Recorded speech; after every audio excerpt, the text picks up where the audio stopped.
स्वागत है स्टूडेंट्स आपका एक बार फिर से मेरे चैनल पे। और आप लोगों का इतना सारा प्यार देने के लिए बहुत बहुत धन्यवाद। बहुत आभारी हूँ मैं आपने मुझे इतना प्यार दिया मेरे यूट्यूब चैनल पे। और स्टूडेंट्स देखिए, आप लोग अपनी तैयारी कर रहे होंगे। आपकी जो वैकेंसीज आई हैं उसमें आपका टेस्ट होना है, तो आप लोग उस टेस्ट की तैयारी कर रहे होंगे। तो इसी हेल्प में मैंने छोटी सी हेल्प आपके लिए एक और वीडियो बनाकर की है स्टूडेंट्स। ये सभी जो क्वेश्चंस हैं, ये सभी जो 29 फरवरी 2019 वर्ष के जो राजस्थान का जो क्वेश्चन पेपर है स्टूडेंट्स, राजस्थान वैकेंसीज में ये एग्ज़ाम हुआ था एनटीटी स्टूडेंट्स की भर्ती के लिए। और ये सारा क्वेश्चन पेपर्स जो है, जितने भी क्वेश्चन हैं सभी उसी क्वेश्चन पेपर में से हैं। तो आप लोग अच्छे से इसकी तैयारी कीजिएगा। टेस्ट किसी भी एरिया में हो स्टूडेंट्स, टेस्ट तो वही होता है, जो सिलेबस वही होता है जो हमारा है। जो कहीं पर भी जो सिलेक्शन होनी है, कोई भी टेस्ट होना है, तो सिलेबस पढ़ लेना चाहिए। कोई भी क्वेश्चन पेपर है तो वो पढ़ लेना चाहिए, उसकी तैयारी कर लेनी चाहिए। तो उसी के माध्यम से मैंने ये वीडियो बनाया है। तो उस पेपर का हमारा पहला क्वेश्चन है आज यहाँ पे। हिंदी की लिपि कौन सी है स्टूडेंट्स? हिंदी की लिपि सभी को पता है कि देवनागरी लिपि है। हमारी जो हिंदी की लिपि है वो देवनागरी है। और दूसरा है, पद की लघुतम इकाई क्या है? तो स्टूडेंट्स, पद की लघुतम इकाई क्या है? पद मतलब एक शब्द होता है जो अलग अलग अक्षरों से मिलकर के बनता है। तो ये जहाँ पर जो पद है ये खुद एक शब्द है। तो इसकी जो छोटी इकाई है वो अक्षर है स्टूडेंट्स। एक अक्षर देखिए यहाँ पे प और द, ये दोनों अक्षर मिलकर के एक पद बना रहे हैं, शब्द बना रहे हैं स्टूडेंट्स। तो इसकी लघुतम छोटी इकाई क्या है? अक्षर होनी चाहिए। तो यहाँ पे अक्षर है, इसकी छोटी इकाई लघुतम इकाई अक्षर है। तो तीसरा जो क्वेश्चन है हमारा, विचारों के संप्रेषण के साधन को कहा जाता है भाषा। विचारों के संप्रेषण से जो हमारे भाव प्रकट होते हैं स्टूडेंट्स, जो हमारे मन में विचार आते हैं और उनका जो संचार होता है हमारे दिमाग में, और उसको हम दूसरों के आगे प्रकट करते हैं, तो वो एक भाषा होती है। और उसका यहाँ पे हमारा आंसर है, विचारों के संप्रेषण के साधन को क्या कहा जाता है? भाषा के साधन से हम अपने विचार जो हैं दूसरों के सामने प्रकट करते हैं। तो चलिए, हमारा अगला क्वेश्चन है, दूसरे वर्ष के अंत तक शिशु का शब्द भंडार होता है। जब शिशु 2 वर्ष का हो जाता है स्टूडेंट्स, तो वहाँ पे उसका सीखते सीखते जो भाषा है, भाषा के जो शब्द हैं, अक्षर हैं, सीखते सीखते शिशु का जो शब्द भंडार है कहाँ तक पहुँच जाता है? 250 अक्षर के लगभग जो है उसका शब्द भंडार बन जाता है स्टूडेंट्स। 250 शब्द का जो एक वाक्य है वो बन जाता है जब वो 2 साल का हो जाता है। तो आगे हमारा अगला क्वेश्चन है, LAD का पूरा नाम क्या है? तो LAD का पूरा नाम लैंग्वेज एक्विजिशन डिवाइस है। तो यहाँ पे LAD का पूरा नाम लैंग्वेज एक्विजिशन एडवाइस, इसको आपने अच्छी तरह से याद करना है।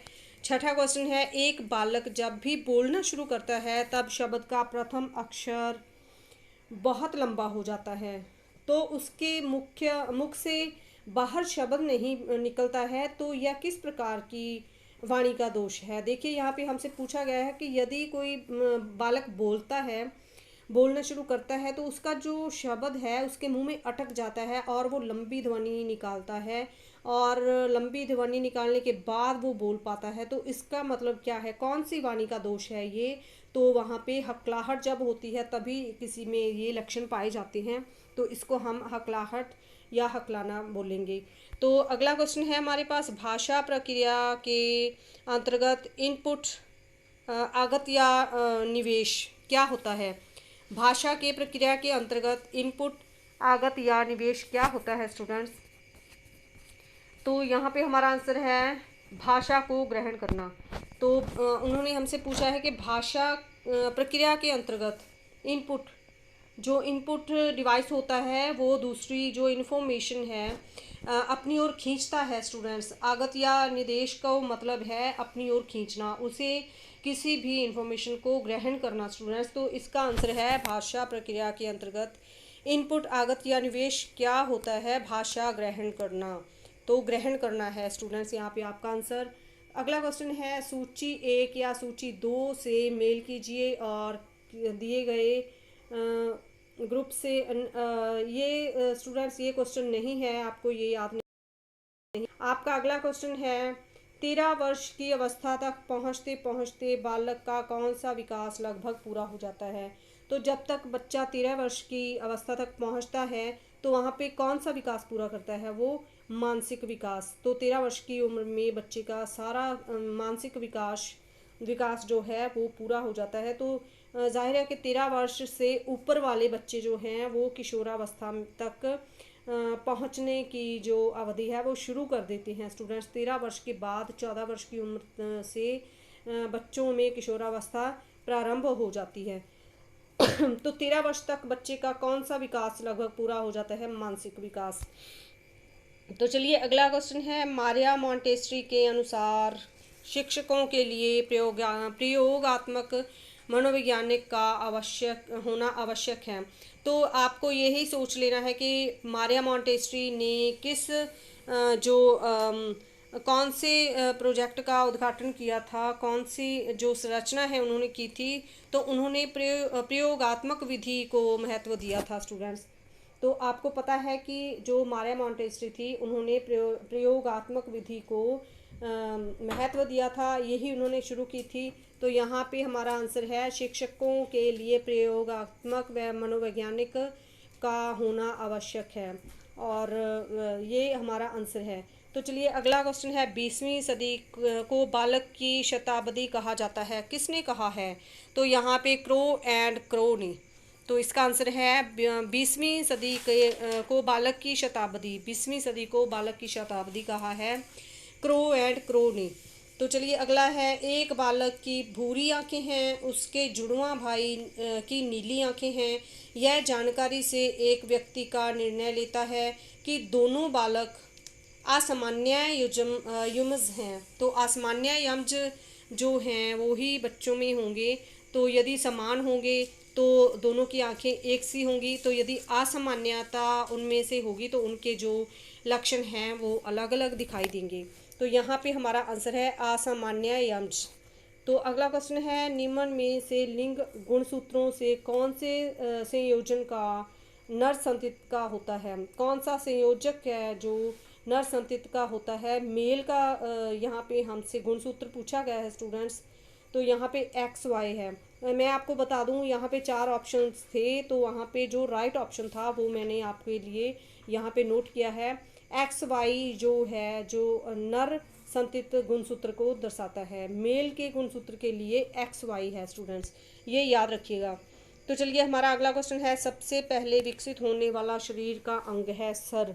तो देखिए स्टूडेंट्स हमेशा जो बच्चे का विकास है सर से पाँव की दिशा में होता है, और सबसे जो अधिक विकास होता है तेज़ी से, बाकी अंगों के मुकाबले तेज़ी से, और सबसे अधिक जो विकास होता है वो सर का होता है। तो यहाँ पे सबसे पहले विकसित होने वाला जो शरीर का अंग है वो भी सर है। तो चलिए अगला क्वेश्चन है जीन पियाजे द्वारा दी गई संज्ञानात्मक विकास की प्रथम अवस्था है संवेदी प्रेरक अवस्था। तो जीन पियाजे द्वारा दी गई संज्ञानात्मक विकास की प्रथम अवस्था कौन सी है? संवेदी प्रेरक अवस्था। तो अगला क्वेश्चन है मानसिक स्वास्थ्य का लक्षण नहीं है अपरिपक्वता। मानसिक स्वास्थ्य का लक्षण जो है वो अपरिपक्वता नहीं है। तो यदि मानसिक स्वास्थ्य हमारा जो है तभी परिपक्व होगा, बहुत सही हम तभी होंगे यदि हमें मानसिक स्वास्थ्य हमारा पूरी तरह से परिपक्व होगा। तो यहाँ पे अपरिपक्वता जो है वहाँ पे मैंने ऑप्शंस आपके लिए सही राइट ऑप्शन चूज़ किया है। अपरिपक्वता मानसिक स्वास्थ्य का लक्षण नहीं है। अगला स्टूडेंट हमारे लिए अगला क्वेश्चन है स्टूडेंट्स गर्भावस्था की किस अवस्था में भ्रूण की तीनों परतों का निर्माण हो जाता है? तो देखिए उन्होंने हमसे पूछा है कि गर्भावस्था की किस अवस्था में भ्रूण की तीनों परतों का निर्माण हो जाता है। तो पहले तो हमें ये पता होना चाहिए कि यदि भ्रूण की चारों अवस्थाएं जो है जब पूरी होती हैं तो शिशु का निर्माण होना शुरू हो जाता है। तो यदि ये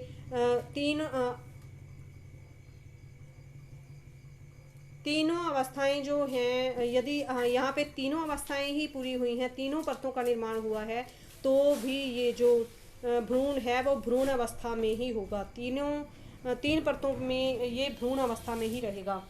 अगला क्वेश्चन है, मुझे एक बालक दो, मैं उसे जैसा चाहूँ वैसा बना सकता हूँ। यह कथन किसने कहा है? तो यहाँ पे आंसर है वाटसन ने। वाटसन ने कहा था मुझे एक बालक दो, मैं उसे जैसा चाहूँ वैसा बना सकता हूँ।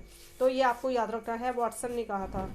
तो संप्रेषण से आशय है विचारों का आदान प्रदान। संप्रेषण का यहाँ पे अभिप्राय पूछा गया है स्टूडेंट्स। संप्रेषण क्या होता है? विचारों का आदान प्रदान।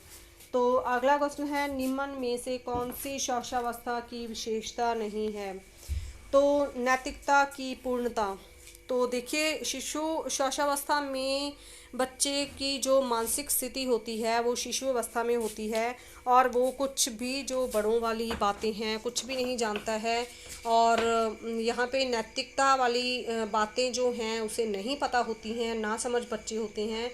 तो ये इसीलिए स्टूडेंट्स, निम्न में से कौन सी शौशवावस्था की विशेषता नहीं है? बच्चों की नैतिकता की पूर्णता, मतलब कि नैतिकता विचार शक्ति बड़ों की होती है। जब जैसे जैसे वो वयस्क बनते जाते हैं तो उनमें नैतिकता के गुण पाए जाते हैं, शौशवावस्था में नहीं।